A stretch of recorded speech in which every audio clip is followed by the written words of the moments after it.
Ja suur tänu. No eks kolleeg Jaanus Karilaid alustaski täpselt niimoodi, nagu oli arvata, sellepärast et läbi selle eelnõu on ju pidevalt üritatud kogu seda diskussiooni raamistada sellisel viisil, et meil on siin eestimeelsed versus venemeelsed. Ja Jaanus Karilaid, kes püüab ennast näidata Eesti Vabariigi kõige suurema patrioodina, teeb siin uperpalle, et sellist kuvandit endast luua, igati ootuspäraselt seda raamistust ka siin jätkab.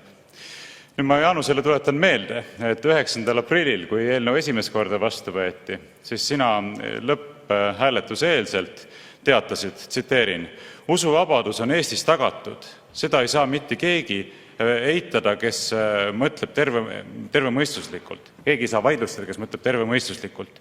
Ja ütlesid, et sellel eelnõul ei ole usuvabaduse piiramisega mingit pistmist. Tuleb meelde? Tuleb meelde. Ja ei läinud palju aega mööda, kui president jättis seaduse välja kuulutamata, väga põhjalikule sisulisele analüüsile tuginedes ütles, et see on lubamatu usuvabaduse rikkumine. Nii et sa ole natuke tagasihoidlikum, süvene asjadesse natukene rohkem ja äkki hakkad ka nendest asjadest aru saama ühel heal päeval. Lootus kaob viimasena. Nüüd omalt poolt rõhutan, et tegelik raamistus, millest me peaksime seda asja arutama, eriti pärast seda, kus president on öelnud, et see eelnõu tõepoolest on olnud põhiseadusega vastuolus, ei ole mitte see, kas me oleme eestimeelsed või venemeelsed, vaid see, kas me oleme reaalselt taganud eelnõu vastavuse põhiseadusele või ei ole seda teinud. Ja mina väidan täiesti selgelt ja ühemõtteliselt, et me ei ole seda teinud.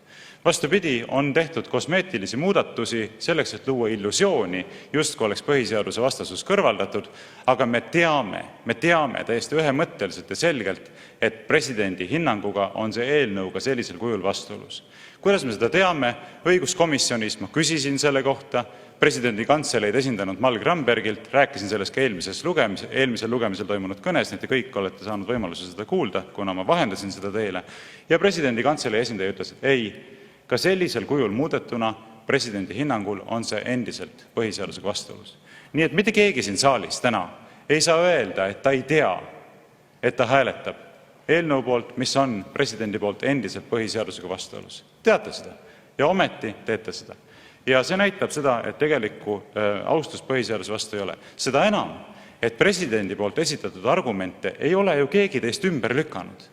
Mina ei ole küll kuulnud ühtegi kõne, kus oleks presidendi argumentid võetud ükshaaval ette ja sisuliselt need ümber lükatud. Kas Jaanus Karilaid näiteks tegi seda? Ei, ma arvan, et ta ei ole presidendi arvamust lugenudki. Igal juhul tänases kõnes ta ei puudutanud seda poole sõnagagi ja mitte üheski aspektis mitte kuidagi ei näidanud, kuidas president siis eksis oma hinnangut kujundades. Lihtsalt rääkis, Eesti julgeolekut on vaja tagada, me peame ikka eestimeelselt tegutsema ja nüüd ongi kõik, eks ole. Selle loosungi all me võime kõikidest põhiseaduslikest õigustest üle galopeerida. Ei käi asjad nii õigusriigis, Jaanus. Nüüd, mis puutub seda julgeoleku juttu siin, mida te kogu aeg räägite, siis see on ju puhas vale. Lausvale. Ütleme otse. Mitte mingisugust reaalset julgeolekuohtu ei Eesti Kristlik Õigeusu Kirik ega Pühtitsa klooster ega nende kanoonilised sidemed ei kujuta. Pole kujutanud, ühtegi fakti ei ole, millest nähtuks, et nad kujutaksid endast mingisugust julgeolekuohtu. Ja te ütlete selle peale, et aga me võtame vastu sellise seaduse, millega välistada selliste ohtude tekkimise võimalus tulevikus. Kuulge, mõelge nüüd natukene, kas vähekene häbi ei ole. Millal?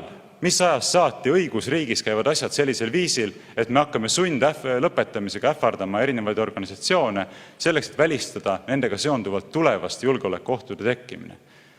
Kui me sellise loogika omaks võtame, siis miks ei võiks hakata ka näiteks erakondadelt nõudma sundlõpetamist? Mitte sellepärast, et nad oleksid kujunenud kuidagi julgeolekuohuks, vaid selleks, et välistada võimalus, et nad võivad tulevikus kujuneda julgeolekuohuks. Reaalsus on see, et tegelikult selle seadusega, eriti selle jõustamisega, kui asi peaks sinnamaani jõudma ja kui hakatakse näiteks Pühtitsa kloostrit sund lõpetama jõuga, sest see ju tegelik eesmärk on, mitte ei kahandata julgeolekuohte, vaid hüppeliselt kasvatatakse. Sellega mitte ei liideta ühiskonda kokku, vaid sellega lõhestatakse ühiskonda. Ja seda ei tohiks niigi keerulises julgeolekuolukorras teha. See on vastutustundetu ja lubamatu. Kusjuures ma olen vähemalt 5 korda siin saalis küsinud, kuidas te kavatsete reaalselt hakata seda sundlõpetamist ellu viima, kui järg peaks sinnani jõudma, ja sellele pole mitte kunagi mingisugust mõistlikku vastust antud. Ma palun 3 minutit lisaaega. 3 minutit lisaks. Alati öeldakse, et ei, ära nüüd räägi, et sinnani asi ei jõua. Aga kõik teavad, et võib jõuda.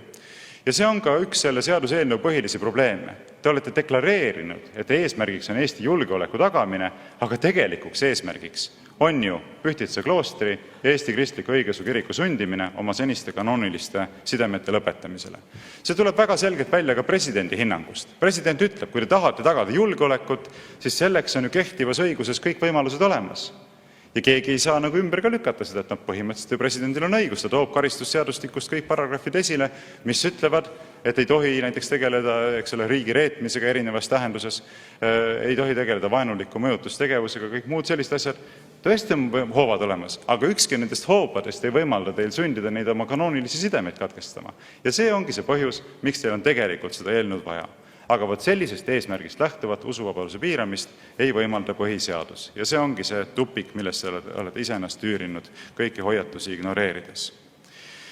Nüüd president ei saa seda seadust ka sellisel kujul välja kuulutada, nagu ma juba eelnevalt osutasin, sest kui ta just oma senistest tõekspidamistest ei tagane, kui ta oma positsioonidest ei tagane, siis see eelnõu muudetud kujul ei ole sugugi vähem vastuolus nende samade postulaatidega, millele ta oma esialgses hinnangus tugines. Ja lõpetuseks, olles peatunud julgeoleku aspektil ja õigusriikluse aspektil, mis ütleb seda, et ühtegi poliitilist eesmärki ei tohi taotleda, ühtegi poliitilist ambitsiooni ei tohi läbi suruda, kui see on põhiseadusega vastuolus, ükskõik kui heaks ja ihaldusväärseks neid ambitsioone ka ei peeta, tahaksime peatuda ka inimlikul aspektil. Ja minu jaoks on hästi ebameeldiv ja lausa eemale tõukav see, kuidas me näeme selliste sammude näol, nagu see eelnõu ka endast kujutab, kuidas Eesti Vabariik muutub üha rohkem selliseks sallimatuks, kitsarinnaliseks ja tigedaks moodustiseks. Linnar, mis sa naerad seal taga? Ei ole vaja irvitada minu poolt väljendatule. See on kitsarinnalisuse ja sallimatuse ilming. Kui me teame, et mitte mingisugust reaalset julgeolekuohtu need organisatsioonid endast ei kujuta ja sellest hoolimata ähvardatakse neid sundlõpetamisega, kui nad ei lõpeta oma kanoonilisi sidemeid. Siin pole midagi naerda. See on inetu pilt.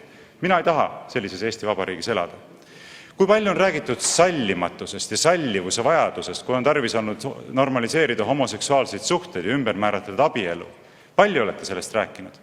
Aga kui on vaja näidata üles sallivust religioossete organisatsioonide vastu, siis on kogu see sallivuse retoorika teil ununenud. Tuletan meelde, et Pühtitsa kloostri nunnad kutsusid teid kõiki endale külla. Paljud teist läksid sinna, et tutvuda kloostriga. Paljud teist on käinud seal reaalselt. Paljud on suhelnud kloostri nunnadega, küsinud küsimusi, kuulanud vastuseid, kaalunud. Ma arvan, et keegi ei läinud. Mina käisin. Ja seda enam mul on kurb vaadata, kuidas neid represseeritakse, ilma et nad on Eesti Vabariigile midagi halba teinud. Kokkuvõtteks kutsun üles mitte seda eelnõu toetama, sest vastasel juhul muutub piinlik olukord veelgi piinlikumaks. Aitäh!